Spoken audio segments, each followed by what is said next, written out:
الحمد لله نحمده ونصلي على رسوله الكريم أما بعد فأعوذ بالله من الشيطان الرجيم بسم الله الرحمن الرحيم شهر رمضان الذي أنزل فيه القرآن هدى للناس وبينات من الهدى والفرقان۔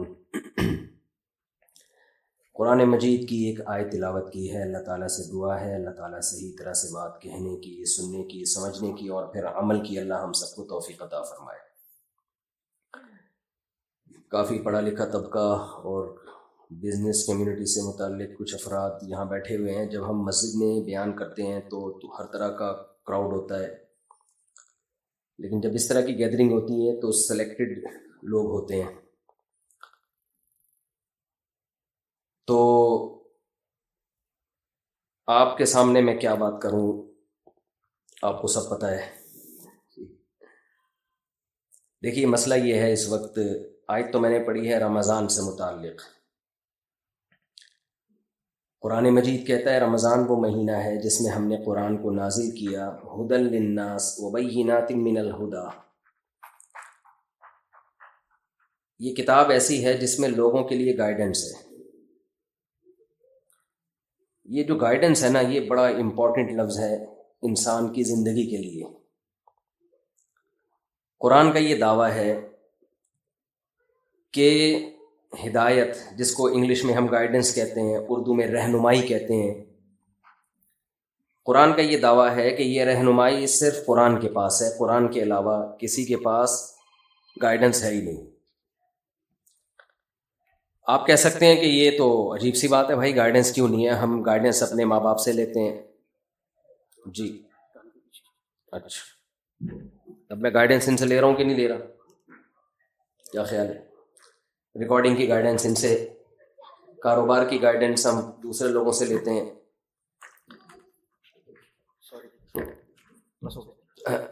اور آپ کی طبیعت خراب ہو جائے تو ڈاکٹر سے آپ ہدایت لیتے ہیں، رہنمائی لیتے ہیں۔ تو ہم تو زندگی کے بہت سارے شعبوں میں مختلف قسم کے لوگوں سے گائیڈنس لیتے رہتے ہیں۔ قرآن کہہ رہا ہے کہ گائیڈنس صرف کس کے پاس ہے؟ قرآن کے پاس۔ عجیب سی بات ہوئی، سمجھ میں آنے والی بات تو بظاہر نہ ہوئی ہے۔ بظاہر میں نے سوچ سمجھ کے لگایا ہے، اس لیے کہ اگر بظاہر کے بغیر کہہ دیتا کہ سمجھ میں آنے والی بات نہ ہوئی تو کلپ چل جاتا اور گستاخی اور توہین قرآن کا کیس چل کے پھانسی ہو جاتی۔ سمجھ رہے ہیں کہ نہیں سمجھ رہے کہ مفتی صاحب نے کہہ دیا کہ یہ تو غلط معلوم ہو رہا ہے۔ تو یہ پاکستان میں اس وقت مذہب کا یہ حصہ رہ گیا ہمارے سامنے، سمجھ رہے ہیں؟ مذہب اس چیز کا نام ہے، اڑا دو پھوڑ دو، کوئی پتھر سے نہ مارے میرے دیوانے کو، بم کا زمانہ ہے اڑا دو سالے کو۔ سنا ہوگا نا آپ نے، کوئی حسن حاضر ہے محبت کی سزا پانے کو، اصل میں یوں تھا۔ میری عادت ہے چٹکلوں کی، میں باز نہیں آتا۔ محبوبہ نے کہا تھا پرانے زمانے میں کہ بھئی میرے حسن کی وجہ سے یہ مجھ پہ عاشق ہوا ہے تو سزا مجھے ملنی چاہیے، اس بیچارے کو کیوں مار رہے ہو؟ بھائی یہ ایکو ختم کریں، جیسے نارمل آواز ہے نا وہی رکھیں۔ حسن حاضر ہے محبت کی سزا پانے کو، کوئی پتھر سے نہ مارے میرے دیوانے کو۔ کراچی کے حالات سے یہ شاعر نے چینج کیا ہے، کوئی پتھر سے نہ مارے میرے دیوانے کو، بم کا زمانہ اڑا دو سالے کو۔ پرانے زمانے کی بات تھی۔ خیر، تو بھائی ہم تو مختلف زندگی کے شعبوں میں ہدایت ہم لیتے رہتے ہیں، لیکن قرآن کہہ رہا ہے کہ ہدایت اور گائیڈنس صرف کس کے پاس ہے؟ قرآن کے پاس۔ لیکن سوال پیدا ہوتا ہے، بظاہر قرآن میں تو کوئی گائیڈنس ہے ہی نہیں۔ آپ کا گلا خراب ہو، قرآن سے گائیڈنس ملے گی کیسے ٹھیک کرنا ہے؟ جواب، اگر آپ ابھی تو ٹھیک ہے نا، گلا خراب تو نہیں ہے، تو جواب دے دیں مجھے۔ بھائی سب کا گلا خراب ہے تو جواب نہ دیں، اگر گلا صحیح ہے تو جواب دے دیں۔ ہمیں قرآن سے پتہ چلتا ہے گلا کیسے ٹھیک ہوتا ہے؟ نہیں۔ اگر قرآن سے پتہ چلتا ہوتا گلا کیسے ٹھیک ہوتا ہے تو میڈیکل کالجز میں قرآن پڑھایا جاتا۔ کیا خیال ہے؟ ENT اسپیشلسٹ بیٹھے ہوئے ہیں نا، کہاں گئے وہ کھڑے ہوئے، کہاں چلے گئے؟ تو آپ کے کڈنی میں کوئی مسئلہ ہے، کڈنی کو کیسے ٹھیک رکھنا ہے، ہم نے یہ گائیڈنس ہمیں ملتی ہے قرآن سے؟ نہیں ملتی۔ اگر ملتی تو گورا اپنی یونیورسٹیوں میں کیا پڑھاتا؟ قرآن پڑھاتا۔ پیسے آپ نے کیسے کمانے ہیں، یہ گائیڈنس ہمیں ملتی ہے قرآن سے؟ نہیں مل رہی بھائی ہمیں۔ اس کے لیے آپ کو تاجروں کے پاس اپنے بچوں کو بٹھاتے ہو۔ کبھی بھی بزنس سیکھنے کے لیے بچوں کو قاریوں کے پاس نہیں بٹھایا جاتا, مولاناؤں کے پاس بھی نہیں بٹھایا جاتا. لوگ مجھ سے پوچھ رہے ہوتے ہیں مفتی صاحب بزنس کا طریقہ بتا دیں, تو میں کہتا ہوں بھائی میں کوئی طریقہ بتا دیتا تو میں خود نہیں کر لیتا. ہم تو خود دوسروں پہ اعتماد کرتے ہیں بزنس کے معاملے میں. ہاں یہ ضرور بتا دیتا ہوں کہ کروڑوں میں کوئی ایک آدھ ہوتا ہے جس پہ اعتماد کیا جا سکے. تو ہم تو دیکھتے ہیں کہ ہمیں قرآن سے نہیں پتہ چل رہا بھائی, پیٹ خراب ہو جائے تو یہ گائیڈنس ہمیں نہیں مل رہی, سر میں درد ہو تو یہ گائیڈنس ہمیں نہیں مل رہی, بائک چلانے کا طریقہ نہیں مل رہا, گاڑی خراب ہو جائے تو انجن ٹھیک کرنے. تو قرآن کہہ رہا ہے گائیڈنس کس کے پاس ہے؟ قرآن کے پاس ہے. تو عجیب سی بات لگ رہی ہے یہ. دیکھیں گائیڈنس دو طرح کی ہوتی ہے. ہدایت یا گائیڈنس جسے ہم کہتے ہیں, جو ہماری زندگی کے سب سے امپورٹنٹ سوالات ہیں نا, جو ہمیشہ سے انسان حل کرنے میں لگا ہوا ہے, اس سوال کا جواب قرآن کہتا ہے میرے سوا کسی کے پاس نہیں ہے. میں سمجھا پا رہا ہوں اپنی بات؟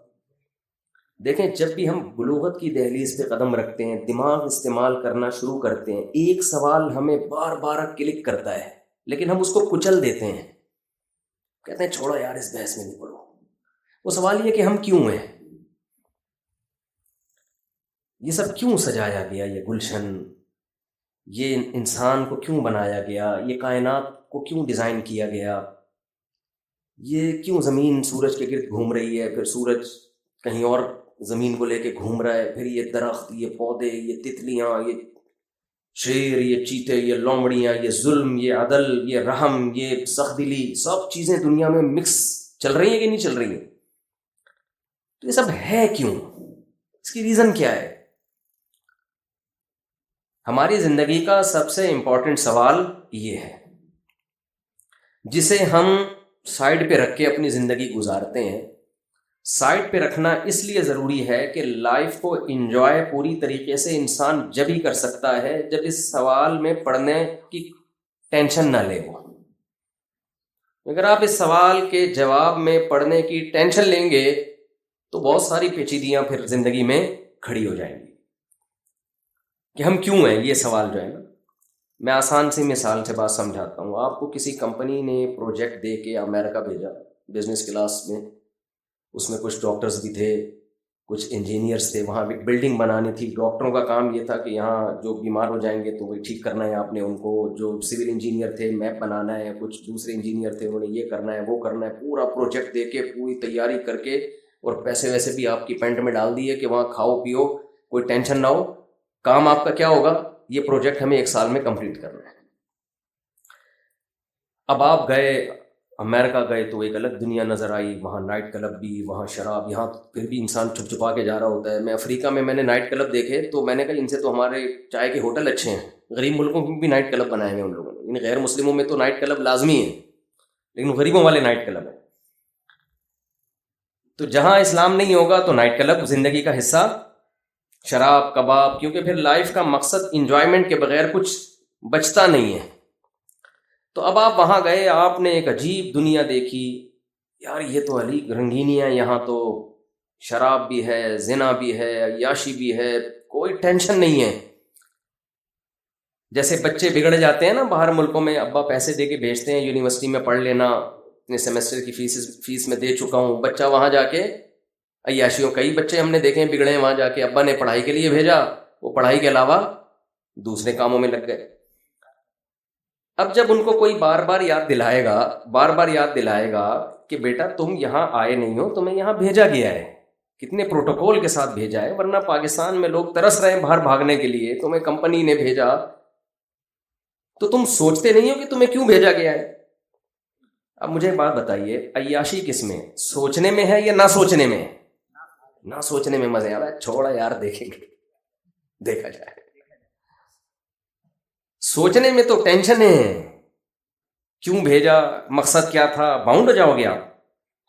انسان کی عادت یہ ہے کہ وہ خواہشات کو ہمیشہ ترجیح دیتا ہے. بہت کم لوگ ہوتے ہیں جو عقل کو سامنے رکھ کے زندگی گزارتے ہیں. ہم جب سے بالغ ہوتے ہیں نا, ہماری عقل اور دل کی خواہشات, ان کا ہمیشہ جھگڑا اور پھڈا ہی رہتا ہے. عقل کیا کہتی ہے؟ سگریٹ پیو کہ نہیں پیو؟ نہ پیو. لیکن دنیا میں کروڑوں لوگ ہیں جو سگریٹ پیتے ہیں. عقل کا کیا کہتی ہے؟ شراب ہونی چاہیے سوسائٹی میں کہ نہیں ہونی چاہیے؟ نہیں. باہر ملکوں میں آپ دیکھیں وہاں جو ایکسیڈنٹ ہوتے ہیں وہ اکثر شراب پی کے ہی ہوتے ہیں. لیکن دل کیا کہتا ہے؟ بھائی یہ سب چیزیں لیگل ہونی چاہیے. بہت ساری مثالیں ہیں. عقل کیا کہتی ہے؟ جس ماں باپ اور ماں نے تمہیں پالا تو بڑھاپے میں ان کو پالو یا اولڈ ہاؤس میں جمع کرا دو. جواب دینا. پالو نا. لیکن دل کیا کہتا ہے؟ گوروں کا دل. ہم تو کلچر کے میں باؤنڈ ہوئے ہیں نا تھوڑے سے اب، ورنہ یہاں بھی دل یہی لوگوں کا کر رہا ہوتا ہے کہ ابا اولڈ ہاؤس میں ہی رہیں تو زیادہ اچھا. ان کا تو کلچر نہیں ہے تو وہ فوراً کہاں لے جاتے ہیں اس کو؟ ابا اماں کو اولڈ ہاؤس میں. تو پوری زندگی ہماری عقل اور دل کے جھگڑوں میں گزرتی ہے. اس وجہ سے ہم خواہشات کو جب غالب رکھتے ہیں تو ہم یہ سوچتے ہی نہیں ہیں کہ ہم کیوں ہیں. ہم کیوں ہیں؟ قرآن کا یہ دعویٰ ہے کہ انسان کیوں ہے، اس سوال کا جواب صرف کس کے پاس ہے؟ قرآن کے پاس. اور اللہ کہتا ہے یہ میرے علاوہ کسی کے پاس جواب ہو بھی نہیں سکتا، کیونکہ بھیجا میں نے. کمپنی جس نے آپ کو بھیجا ہو کسی پروجیکٹ کو دے کر، وہ کمپنی یاد دلائے گی کہ تو پیڑے کھا رہا ہے وہاں بیٹھ کے. بزنس کلاس میں ہم نے تمہیں بھیجا، وہاں تمہیں پروجیکٹ دے کے بھیجا، تم عیاشیوں میں لگ گئے. تو یہ بار بار یہ ٹینشن کس کو ہوگی؟ کمپنی کو ہوگی، آپ کو تھوڑی ہوگی. جس نے بھیجا ہے یہ ٹینشن اس کی ہے، وہ یاد دلائے گی کمپنی. آپ کے ابا نے آپ کو پڑھائی کے لیے بھیجا، آپ کا ٹکٹ کروایا، آپ کو بھاری بھرکم فیسیں بھری اور مستقبل کی امید پہ بیٹھ گئے کہ میرا بچہ پڑھ کر آئے گا تو یہ کرے گا وہ کرے گا. تو وہاں دوست آپ کو یاد دلائیں نہ دلائیں، ابا فون کر کر کے یاد دلائے گا. تو جو بھیجتا ہے نا یہ اس کے ذمہ ہوتا ہے کہ وہ بتائے کہ میں نے کیوں بھیجا. تبھی ماضی میں وہ نعرہ لگا تھا نا، مجھے کیوں نکالا.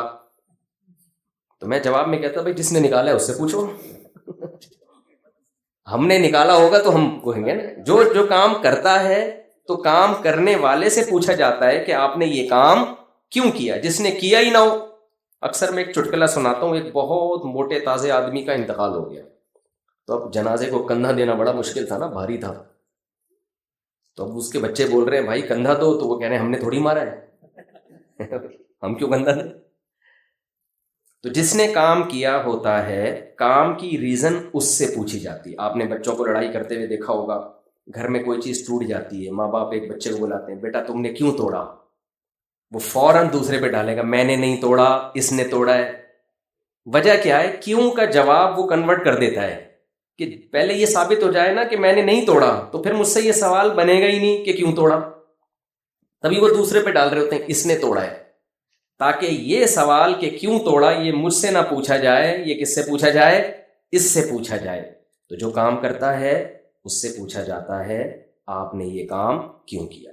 ہمارے ساتھ ایک مسئلہ یہ ہے، گلشن اقبال میں آپ لوگ رہتے ہیں، ایک پڑھا لکھا علاقہ ہے، ایک اچھے لیول کے لوگ سوسائٹی کے لوگ رہتے ہیں یہاں پہ. تو آپ لوگ کے ساتھ ایک بہت بڑا، مجھے کہنا پڑ رہا ہے، ایک بہت بڑا مسئلہ پڑھے لکھے لوگوں کے ساتھ یہ ہے کہ جو ان پڑھ ہوتے ہیں نا وہ تو کسی سوال کا جواب کسی سے پوچھتے ہی نہیں. پڑھے لکھے لوگ چونکہ انہوں نے کچھ دنیا پڑھی بھی ہوتی ہے تو وہ سمجھتے ہیں کہ جو ہم نے پڑھا ہے نا انہی کتابوں میں ہمیں ہر سوال کا جواب ملے گا. یہ بہت بڑی مسٹیک ہوتی ہے. آج کل یونیورسٹیوں میں لوگ سائنس سے بہت متاثر ہیں، گورے اسکالرز ہیں ان کو پڑھتے رہتے ہیں، تو وہ سمجھتے ہیں ہر سوال کا جواب ہمیں یہاں سے ملے گا. یہ بات ہی غلط ہے بھائی. آپ کو بہت سارے سوال کا جواب یونیورسٹیوں سے ملے گا. آپ کو فزکس میں یہ جواب مل جائے گا کہ آپ کتنے کلومیٹر فی گھنٹہ کی اسپیڈ سے بھاگیں گے تو کتنے دیر کے بعد آپ کہاں ہوں گے. یہ اس سوال کا جواب آپ کو ملے. کون سے کیمیکل کو کون سے کیمیکل سے ملائیں گے تو کیا بنے گا، اس کا جواب آپ کو سائنسدان دیں گے. کیمسٹری کے جو سائنٹسٹ ہیں وہ آپ کو دیں گے. آپ کے پیٹ میں درد ہو تو کس قسم کا درد ہو تو کون سی دوا کھانے سے آپ کا وہ درد ٹھیک ہوگا، اس سوال کا جواب آپ کو سائنٹسٹ دیں گے. جو میڈیکل سائنس سے متعلق ہیں وہ جواب دیں گے. لیکن میرے بھائی ہم کیوں ہیں، یہ کائنات کیوں بنی ہے، تو یہ سائنسدانوں نے بنائی نہیں ہے، نہ ہمیں سائنسدانوں نے بنایا ہے، نہ اس کائنات کو سائنسدانوں نے بنایا ہے. سائنسدان یہ بتا سکتے ہیں کہ کیسے بنی ہے. دھماکہ ہوا تھا اور ڈھن ڈھن کر کے یوں ہو گیا تھا، بن گئی تھی. کس نے دھماکہ کیا، اس کے پیش نظر اس خوبصورت ترین دھماکے سے مقصد کیا تھا اس کا. کھربوں سال بغیر دھماکے کے بھی تو گزر ہی گئے تھے نا. کیا خیال ہے؟ سائنسدان بتاتے ہیں نا اتنے کھرب سال ہماری کائنات پرانی ہے، تو کائنات کی جو اسٹارٹنگ ہے وہ اتنے خرب سال پہلے ہے، اس سے پہلے بھی تو کچھ ہوگا نا، اس کا تو ہمیں نہیں پتا، وہ خرب ہے عرب ہے کیا ہے، اس کا تو کوئی بتا ہی نہیں سکتا. تو اتنے عرصے تک تو کچھ بھی نہیں تھا. تو یہ کیوں ہوا دھماکہ، اور اتنا خوبصورت دھماکہ ہوا، اور ایسا خاندانی دھماکہ.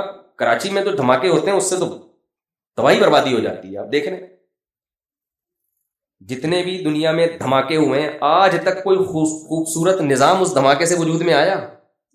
اللہ نہ کرے، ڈر کے بھاگ نہیں جائیے گا، اللہ نہ کرے یہاں دھماکہ ہو جائے، مثال دے رہا ہوں.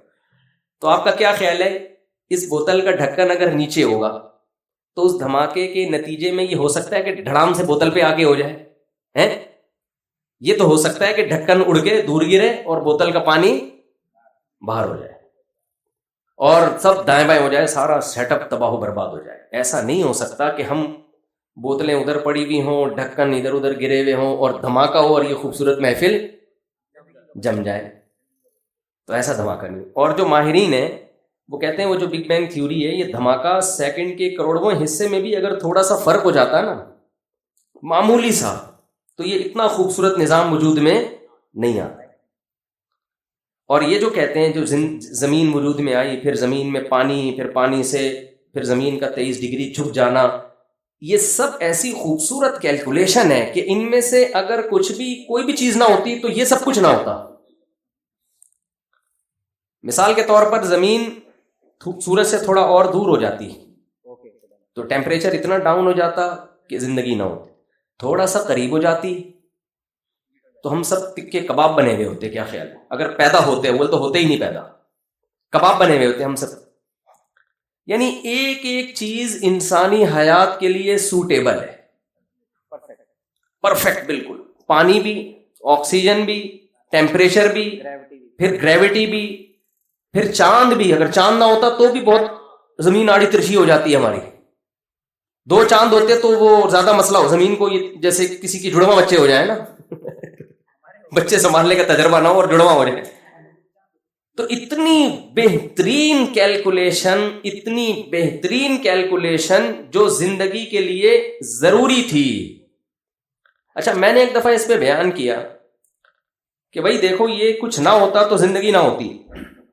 تو ایک ایتھیسٹ نے اس پہ اعتراض کیا، بھائی ہم نہیں ہوتے کوئی اور مخلوق ہوتی، ہم نہیں ہوتے تو ایسی مخلوق ہوتی جو کچھ اور ہوتی. بھائی تو پھر ہے کیوں نہیں؟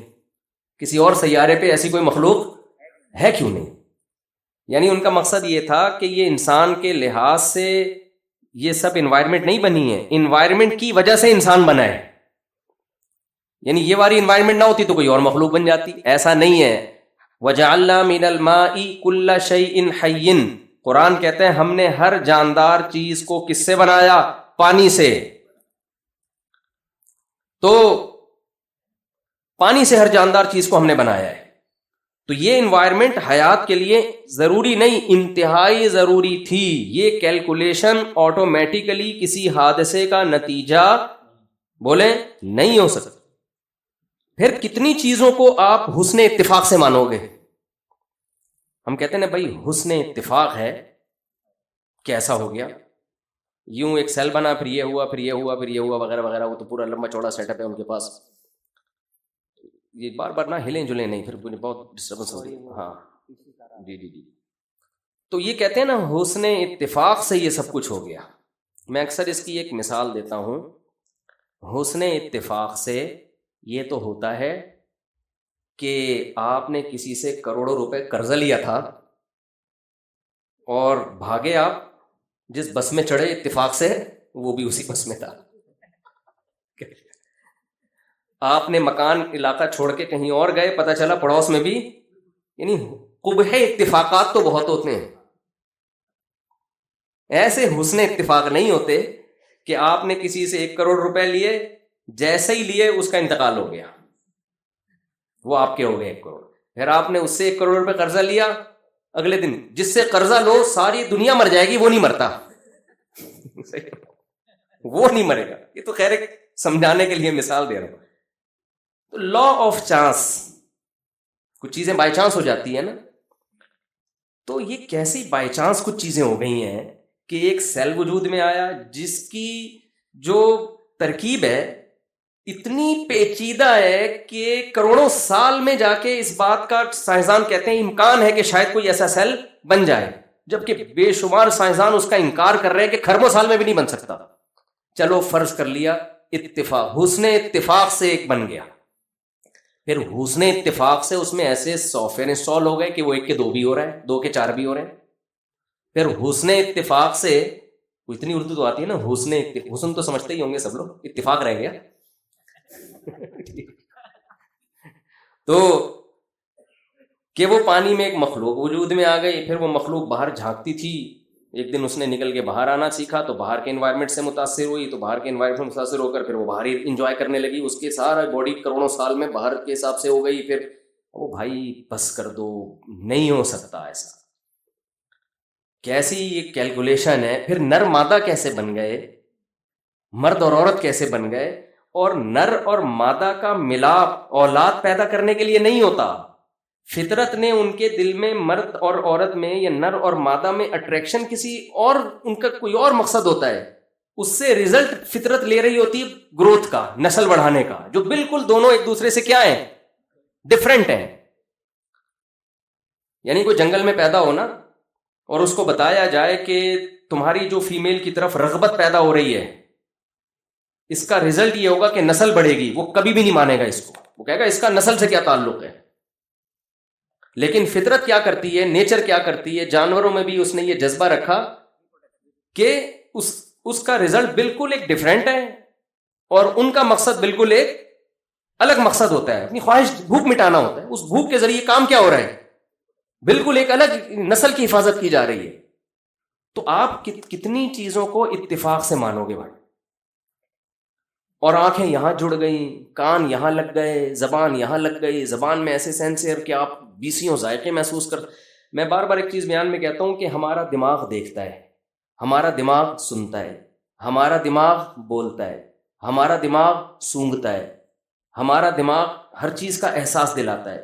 لیکن اس کے پاس انسٹرومنٹ نہیں تھے دیکھنے کے لیے، تو قدرت نے دماغ کو 2 ڈیجیٹل کیمرے دے دیے.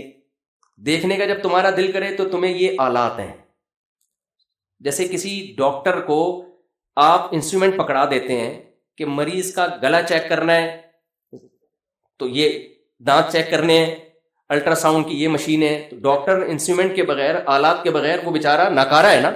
تو ہمارا دماغ جو خود ایک انتہائی پیچیدہ مشین ہے، ڈاکٹر صاحب بیٹھے ہوئے ہیں وہی بتائیں گے کہ اتنی باریک باریک اس میں لائنیں جو بلڈ کو سرکولیٹ کر کے پورے دماغ میں، وہ زمین پہ کہتے ہیں 2-3 دفعہ چکر لگا دو اس کے، وہ پورا پائپوں کا گچھا بنا کے کھوپڑی میں فٹ کر دیا ہے. یہ خربوں سال میں بھی بھائی حسن اتفاق سے ایسا نہیں ہو سکتا. تو یہ کیسا کنیکشن ہے اس کا. اس دماغ کو دیکھنے کے لیے کیمرے چاہیے تھے، تو قدرت نے 2 کیمرے آپ کی کھوپڑی میں فٹ کر دی، اور ان کے لینس کو ایسے ایڈجسٹ کر دیا، اتنا یعنی 0.1 ملی میٹر بھی اگر دونوں آنکھوں کے فاصلے دائیں بائیں ہو جائیں تو ہمیں صحیح نظر نہیں آئے گا. صحیح نظر، ان کے لینس کی ایڈجسٹمنٹ ایسی بہترین طریقے سے کر دی ہے. 40 سال کے بعد نظر کمزور ہوتی ہے نا، وہ لینس کی ایڈجسٹمنٹ تھوڑی سی آؤٹ ہو جاتی ہے، ذرا سی آؤٹ ہوتی ہے وہ. تو بھائی یہ کیا ہے، یہ کیسے اتنے خاندانی سافٹ ویئر. پھر دماغ کو سننے کے لیے کان چاہیے تھے، تو کھوپڑی میں کیا فٹ کر دیے، کان. سونگنے کے لیے ناک چاہیے تھی، اور یہ ایک ہی کھوپڑی میں سب چیزیں کیوں فٹ ہو رہی ہیں؟ کیونکہ ایک اچھی لائف گزارنے کے لیے یہ سارے حواس کی ہمیں ضرورت ہے. ہمارے دماغ کو ایک ہی ٹائم پہ دیکھنا بھی چاہتا ہے، وہ سننا بھی چاہتا ہے، بولنا بھی چاہتا ہے، سونگنا بھی چاہتا ہے. تو جتنے بھی ضروری آلات تھے وہ سارے دماغ جہاں ہے اسی کے نیچے سارے ایسے فٹ کیے کہ اس کے حسن و جمال میں بھی کوئی گڑبڑ نہ ہو. میں نہیں مانتا یہ حسن اتفاق سے. آپ لوگ اگر مانتے ہیں تو مجھے بتا دیں بھائی، یہ اتفاق سے ایسے اتفاقات بولو نہیں. تو کسی نے کہا ہے نا، حسن اتفاق سے ایسا حسین اتفاق نہیں ہوتا. پھر ہر چیز میں تو قرآن بار بار یہ دعویٰ کرتا ہے ذالک تقدیر العزیز العلیم.